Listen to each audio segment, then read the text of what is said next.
Assalamualaikum warahmatullahi wabarakatuh. Kami dari kelompok 2 yang beranggotakan Adnan Haki Al-Hayun absen 2, Kansa Opela Dikara absen 20, Nur Rahma absen 30, Syifa Malvalia absen 34, dan Kinasi Sang Sabda absen 21.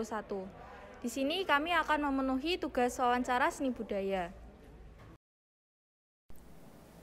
Titik demi titik dirangkai sambil melihat objek asli.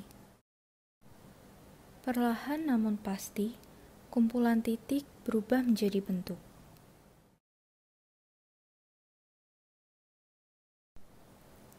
Apa yang dilakukan pelukis asal Nganjuk ini bernama teknik pointillisme. Salah satu teknik dalam melukis yang memanipulasi ketidaksensitifan maka dalam memiliki kumpulan titik hingga mampu memberi kesan keberadaan bidang atau warna baru. Peralatan yang digunakan cukup sederhana, seperti pensil, spidol, dan peralatan khusus.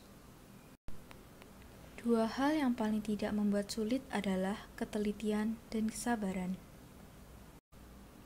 Dwiki telah menekuni pointillisme selama 7 tahun. Beragam pelajaran pun telah ia rasakan. Halo, selamat sore teman-teman.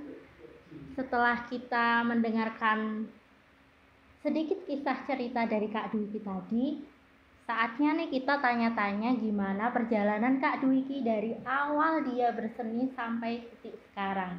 Sebelumnya, terima kasih kepada Kak Dwiki telah menyempatkan waktunya untuk diwawancarai oleh kita, Kak. Dan selanjutnya saya akan bertanya mengenai beberapa pertanyaan yang tentunya mengenai perjalanan Kak Dwiki berseni dari titik awal sampai titik sekarang. Perkenalkan, saya Dwiki. Dulu saya itu awal seneng gambar itu waktu SMP. Akhir SMP ya dari gambar-gambar biasa gitu. Terus kok saya mungkin mempunyai passion di dunia kreativitas berkesenian.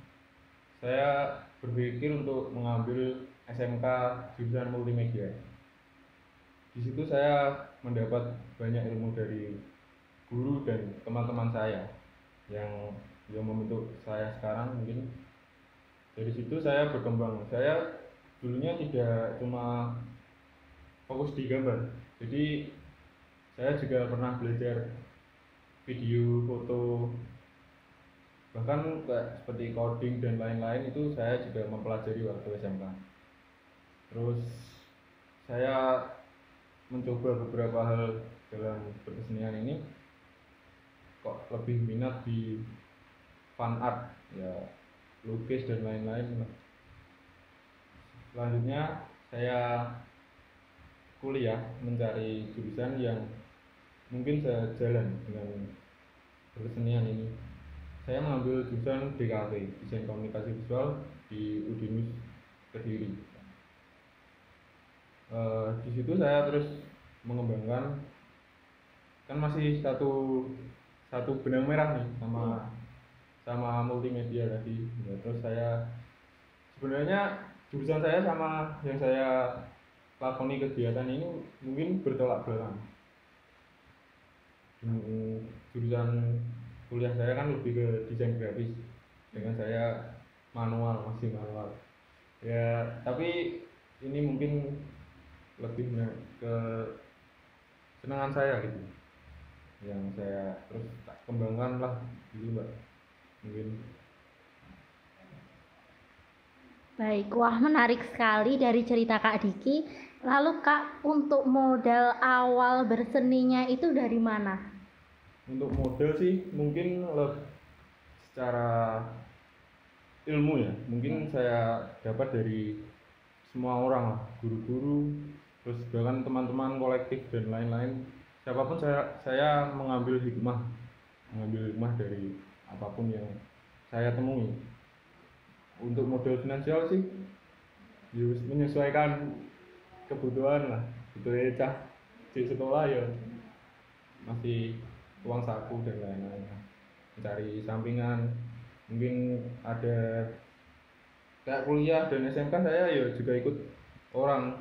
Jadi saya ikut sebuah studio foto di Nganjuk ya, dengan tujuan saya pertama menambah ilmu, kedua ya mencari uang tambahan untuk modal berkesenian selanjutnya.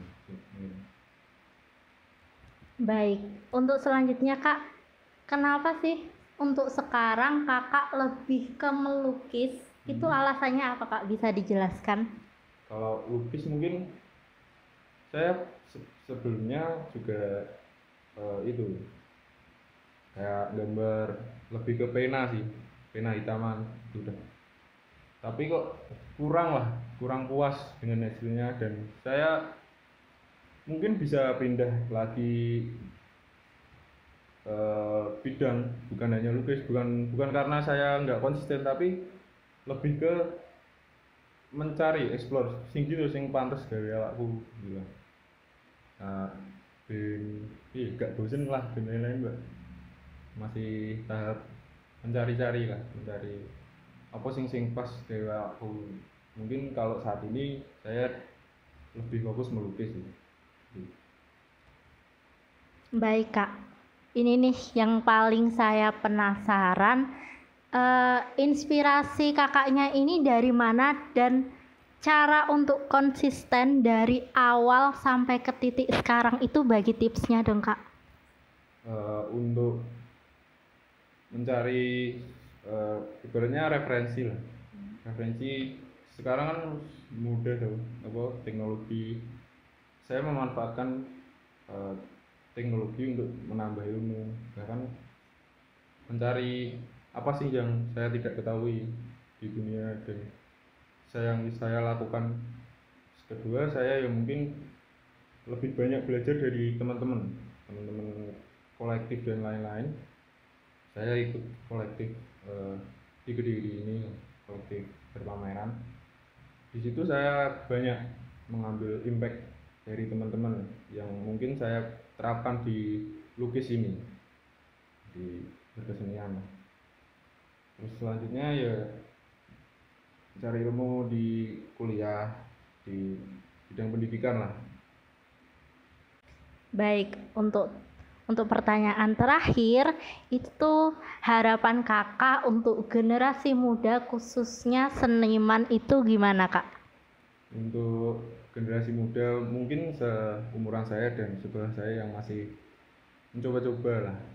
Saya kan masih juga masih belajar. Mungkin lebih ke semangat lah, dan cari ilmu itu gak hanya, kebanyakan kan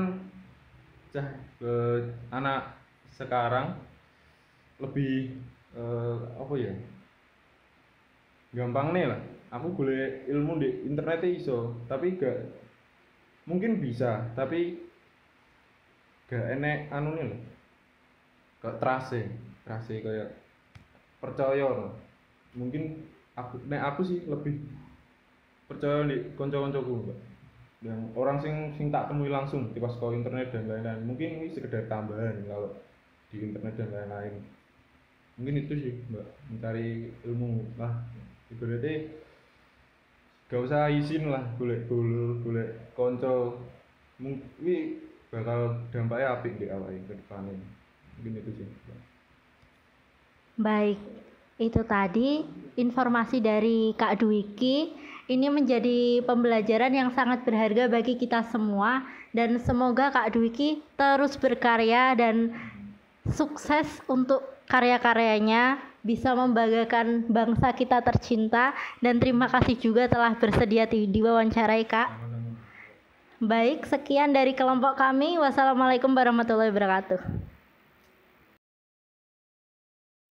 Hai semua, buat teman-teman yang pengen tahu kumpulan karya Kak Dwiki, bisa cek ke salah satu sosmednya. Di sana ada banyak karya kakaknya yang diunggah di feed Instagram loh. Buat kalian semua yang masih kepo sama hasil karya Kak Dwiki, bisa mampir ke Instagramnya ya. Thank you for watching.